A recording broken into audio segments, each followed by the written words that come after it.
गरुड़ पुराण भाग 11। गरुड़ जी बोले, हे केशव, आप दशगात्र विधि के संबंध में बताइए। इसके करने से कौन सा पुण्य प्राप्त होता है और पुत्र के अभाव में इसको किसे करना चाहिए। श्री भगवान बोले, हे ताक्षार, अब मैं दशगात्र विधि को तुमसे कहता हूँ, जिसको धारण करने से सतपुत्र पितृऋण से मुक्त हो जाता है। पुत्र पिता के मरने पर शोक का परित्याग करके धैर्य धारण कर सात्विक भाव से समन्वित होकर पिता का पिंडदान आदि कर्म करे। उसे अश्रुपात नहीं करना चाहिए, क्योंकि बांधवों के द्वारा किए गए अश्रुपात और श्लेषम पात्र को विवश होकर पिता रूपी प्रेत पान करता है। इसलिए इस समय निरर्थक शोक करके रोना नहीं चाहिए।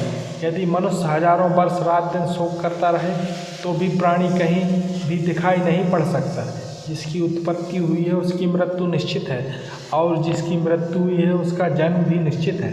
इसलिए बुद्धिमान को इस अस्वस्थभामी जन्म मृत्यु के विषय में शोक नहीं करना चाहिए। ऐसा कोई दैवी अथवा मानवीय उपाय नहीं है जिसके द्वारा मृत्यु को प्राप्त हुआ व्यक्ति पुनः वापस आ सके।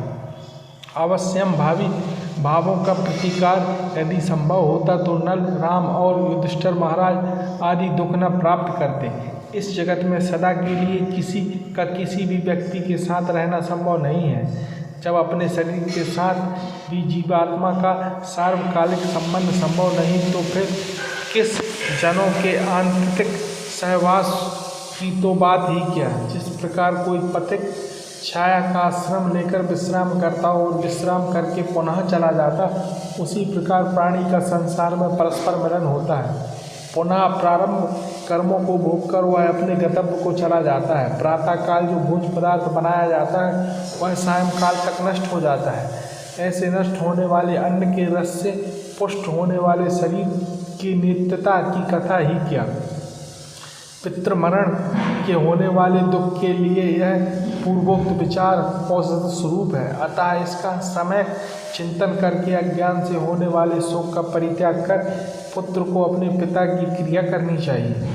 पुत्र के अभाव में पत्नी को और पत्नी के अभाव में सहोदर भाई तथा सहोदर भाई के अभाव में ब्राह्मण की क्रिया उसके शिष्य को अथवा किसी संपीड़ित व्यक्ति को करनी चाहिए। हे गरुड़, पुत्रहीन व्यक्ति के मरने पर उसके बड़े अथवा छोटे भाई के पुत्रों या पौत्रों के द्वारा दशगात्र आदि कार्य कराने चाहिए। एक पिता से उत्पन्न होने वाले भाइयों में यदि एक भी पुत्रवान हो तो उसी पुत्र से सभी भाई पुत्रवान हो जाते हैं, ऐसा मनु जी ने कहा है। यदि एक पुरुष की बहुत सी पत्नियों में से कोई एक पुत्रवती हो जाए तो उस एक ही पुत्र से वे सभी पुत्रवती हो जाती हैं। सभी भाई पुत्रहीन हो तो उनका पुत्र पिंडदान करे, अथवा सभी के अभाव में पुरोहित को भी क्रिया करनी चाहिए। क्रिया का लोभ नहीं करना चाहिए। यदि कोई स्त्री या पुरुष इसे अपने इष्ट मित्र की अघोर दैहिक क्रिया करता है तो अनाथ प्रेत का संस्कार करने से उसे कोटि यज्ञ का फल प्राप्त होता है। हे खग, पिता का दशगात्र आदि कर्म पुत्र को करना चाहिए, किंतु यदि जेठ पुत्र की मृत्यु हो जाए तो अति स्नेह होने पर भी पिता उसकी दशगात्र आदि क्रिया न करे।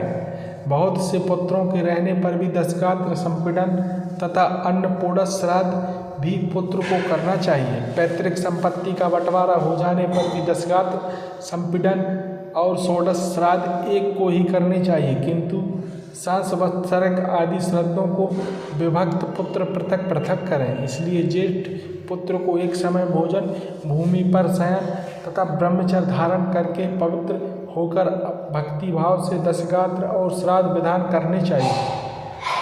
पृथ्वी की 7 बार परिक्रमा करने से जो फल प्राप्त होता है वही फल माता पिता की क्रिया करके पुत्र प्राप्त करता है। दशगात्र से लेकर वार्षिक श्राद्ध पर्यंत पिता की श्राद्ध क्रिया करने वाला पुत्र गया श्राद्ध का फल प्राप्त करता है। कूप, तालाब, बगीचा, तीर्थ अथवा देवालय के प्रांगण में जाकर मध्याह्न या मध्यकाल के बिना मंत्र के स्नान करना चाहिए। पवित्र होकर वृक्ष के मूल में दक्षिणाभिमुख होकर वेदी बनाकर उसे गोबर से लीपें। उस वेदी में पत्ते और कुश से बने हुए कुछ दरमय ब्राह्मण को स्थापित करके पदामी से उनका पूजन करें और अतसी पुष्प सकाम इत्यादि मंत्रों से उसे प्रणाम करें। इसके पश्चात उसके आगे पिंड प्रदान करने के लिए कुश का आसन रखकर उसके ऊपर नाम गोत्र का उच्चारण करते हुए पके हुए चावल अथवा जौ की पीठी आटा से बने हुए पिंड को प्रदान करना चाहिए। उसी खस चंदन आदि भृंगराज का पुष्प निवेदित करें। धूप दीप नैवेद्य मुखवास तांबूल पान या दक्षिणा समर्पित करें।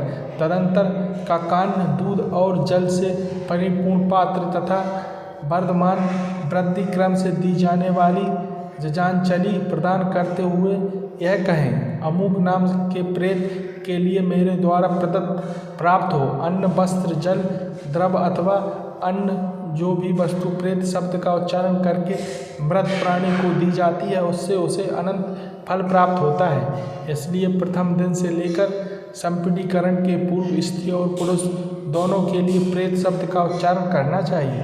पहले दिन विधि पूर्वक जिस अन्न का पिंडदान दिया जाता है उसी अन्न से विधि पूर्वक 9 दिनों तक पिंडदान करना चाहिए। 9वें दिन सभी संपीड़ित जनों को मृत प्राणी के स्वर्ग की कामना से तैलाभम करना चाहिए और घर के बाहर स्नान करके दूब और लाचा लावा लेकर स्त्री को आगे करके मृत प्राणी के घर जाकर उससे कहें कि दूर्वा के समान आपके कुल की वृद्धि और अथवा लार्वा के समान आपका कुल विकसित हो।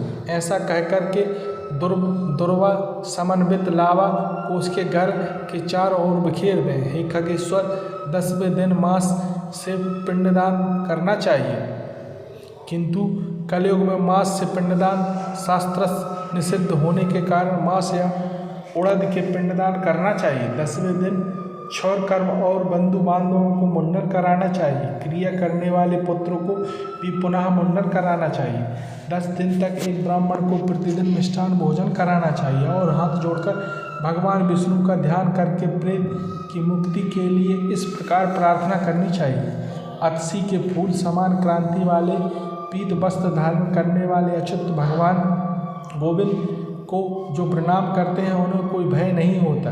हे आदि अंत से रहित शंख चक्र और गदा धारण करने वाले अविनाशी तथा कमल के समान नेत्र वाले देव विष्णु, आप प्रेत को मोक्ष प्रदान करने वाले हो। इस प्रकार प्रतिदिन श्राद्ध के अंत में यह प्रार्थना मंत्र पढ़ना चाहिए। तदंतर स्नान करके घर जाकर गौ को घास देने के उपरांत भोजन करना चाहिए।